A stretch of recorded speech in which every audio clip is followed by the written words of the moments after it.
तरीके से ये पूरा मामला खुला है इसको। वहीं अवैध धर्मांतरण मामले पर हमारी संवाददाता वर्षा शाही ने ADG law and order Amitabh Yash से भी बातचीत की। उन्होंने क्या कुछ कहा, सुनिए। अवैध धर्मांतरण मामले में आज जमालुद्दीन उर्फ झांगुर बाबा को गिरफ्तार किया गया है। ADG law and order Amitabh Yash हमारे साथ है। सर, कैसी गिरफ्तारी हुई झांगुर बाबा की, क्या क्या चीजें बरामद हुई और गिरफ्तारी से पहले क्या तैयारी हुई? झांगुर बाबा और जलालुद्दीन के बारे में जानकारी यूपी एसटीएफ को प्राप्त हुई थी कि यह व्यक्ति अपने आप को हजरत जलालुद्दीन उर्फ पीर बाबा के नाम से पोज कर उतरौला जनपद बलरामपुर में एक धर्मांतरण का अड्डा बना रखा है। वहाँ और भी तथ्य इकट्ठा करने पर जानकारी हुई कि कई लोगों का इसने धर्मांतरण प्रेम जाल में लोगों को फंसाकर कराया है। इसके अलावा नाबालिग बच्चों का भी धर्मांतरण कराया गया है। इसका टिपिकल मोडस ऑपरेंडाई इसके एजेंट्स का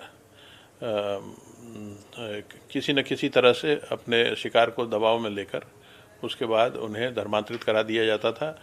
ये धर्मांतरण में व्यक्ति की बिरादरी के हिसाब से अपने एजेंट्स को पैसा दिया करता था। इसके गैंग के 40 से ज़्यादा अकाउंट्स की जानकारी हुई है, जिसमें 100 करोड़ से ज़्यादा रुपए गल्फ़ कंट्रीज से फंडिंग के रूप में प्राप्त हुए हैं और इस सब का इस्तेमाल इसने लोकल एसेट्स बनाने और धर्मांतरण के लिए किया है। इस पर पूर्व में भी धर्मांतरण के लिए, अवैध धर्मांतरण के लिए मुकदमा कायम हुआ है और इसकी गतिविधियों के बारे में काफ़ी जानकारी प्राप्त करने के बाद सभी एविडेंसेस को इकट्ठा करने के बाद आज झांगुर बाबा को गिरफ्तार किया गया है यूपी एटीएस द्वारा। इसके अलावा 3 अन्य अभियुक्त भी गिरफ्तार हैं। सर, आपने कहा कि कई गल्फ कंट्री से इसके कनेक्शन रहे हैं, अकाउंट्स की बात कही, 100 करोड़ आने की बात कही, ये और कहाँ से कनेक्टेड था? पाकिस्तानी कनेक्शन क्या क्या था इसका? किस तरीके से ये काम करता था? वहाँ के किसी एजेंट के रूप में यहाँ काम करता था? इसके बारे में और भी जानकारी इकट्ठा की जा रही है। जो फाइनेंशियल ट्रेल है उसको इंटरनेशनल ट्रेल की जानकारी से आगे तथ्य पता चलेंगे। उसके बाद ही किसी बात को कंफर्म या डिनाई किया जा सकता है। सर, आपने बताया था कि ये कई तरीके की लिटरेचर किताबें लिखता था जिसके ज़रिए भी धर्मांतरण कराने की कोशिश करता था। ये किताबें यूपी में कितना ज़्यादा प्रोवाइड है और कैसे इसको बंद कराया जाएगा और उसमें क्या क्या चीज़ें हुआ करती थी?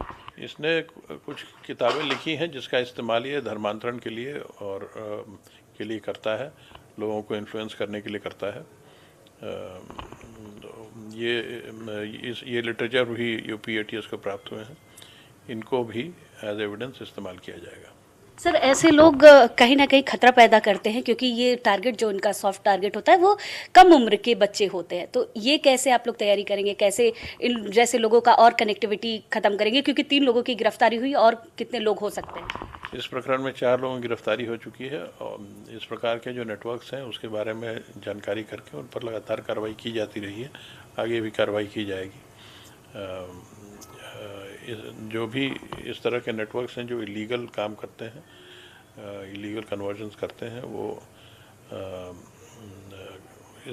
कुछ देश विरोधी आइडियोलॉजी से प्रेरित हैं और इनके खिलाफ लगातार कार्रवाई जारी रहेगी। ठीक है, बहुत बहुत धन्यवाद। ADG law and order Amitabh Yash हमारे साथ थे। कैमरामैन अरशद के साथ मैं वर्षा शाही, इंडिया न्यूज़, लखनऊ। 100 करोड़ की विदेशी फंडिंग, पूरे देश में नेटवर्क। जमालुद्दीन उर्फ झांगुर बाबा का एक ही उद्देश्य था, लोगों को जो गैर मुस्लिम हैं उन्हें कन्वर्ट करा के, लालच दे के कन्वर्ट करा के मुस्लिम धर्म कबूल करवा लेना। और इसका नेटवर्क अभी से नहीं था, बहुत पहले से चल रहा था। अब जिन लोगों को इसने कन्वर्ट कराया है पैसे का लालच दे के, उनका भी पता लगाया जा रहा है कितने लोगों को एक कन्वर्ट करा चुका। लेकिन इसके खिलाफ पूरी तरीके से इस पर नजर रखने के बाद, इसके सोर्सेस को टैप करने के बाद, इसके पास आ रही फंडिंग को पूरी तरीके से रिकॉर्ड पर लेने के बाद एसटीएफ ने इसको गिरफ्तार किया है। वर्षा शाही मेरी सहयोगी मेरे साथ इस वक्त जुड़ गई हैं ज्यादा जानकारी के साथ। वर्षा, इस पूरे मामले को लेकर आप लगातार अमिताभ यश से भी मिली, ग्राउंड जीरो पर भी पहुंची। वर्षा, ये मामला कब से चला रहा था, कहां कहां छुप के चला रहा था, कुछ पता चला? कितने लोगों को लालच देके कन्वर्ट करा चुका है और इसने केवल ब्राह्मण, क्षत्रिय और सिख लड़कियों को ही 15 से 16 लाख देना क्यों तय किया था? लड़कियों के रेट में इतना परिवर्तन क्यों था कन्वर्ट कराने पर? देखिए राजीव, अगर बात की जाए झांगुर बाबा की, तो जिस तरीके से ये कन्वर्जन कराता था ये काफी सालों से चल रहा था, क्योंकि झांगुर बाबा ने कई किताबें लिख रखी थी धर्मांतरण को लेकर।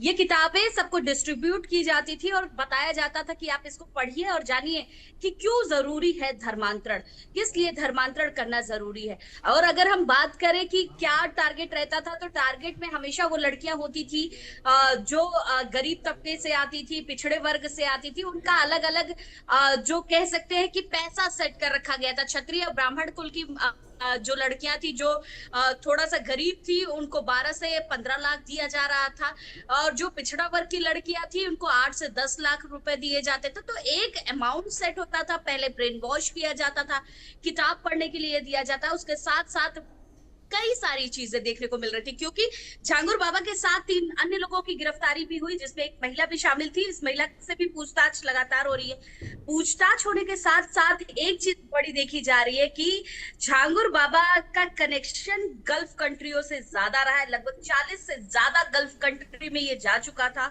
और इसके कनेक्शन पाकिस्तानी भी रहे। साथ ही साथ झांगुर बाबा के अकाउंट में लगभग 100 करोड़ की फंडिंग प्राप्त हुई है। यूपी एटीएस और यूपी एसटीएफ अभी भी लगातार पूछताछ कर रही है, क्योंकि 3 लोगों की गिरफ्तारी हुई है। झांगुर बाबा से भी गिरफ्तारी के बाद पूछताछ की जा रही है। लेकिन ये जो पूरा कनेक्शन चलता था, जो ये पूरी चेन चलती थी, ये काफी बड़ी थी। क्योंकि यूपी एटीएस ने जिस तरीके से झांगुर बाबा की गिरफ्तारी की, क्योंकि पीर बाबा बनकर ये बलरामपुर में रहा करता था, और पीर बाबा के बारे में आपको भी पता है कि किस तरीके से ये माइंड वॉश करने का काम भी करते हैं। तो एक तरीके से कह सकते हैं कि धार्मिक रूप अपना बना करके ये धर्मांतरण का काम करता था, और धर्मांतरण के साथ साथ एक अलग सी सोच पैदा करने के लिए किताबों को भी सही कह रही हैं आप। बात सबकी करता था, लेकिन कट्टरवाद इसके अंदर इस हद तक भरा हुआ था कि धर्मांतरण कराना ही इसने अपना मकसद बना लिया था। वर्षा, बहुत धन्यवाद।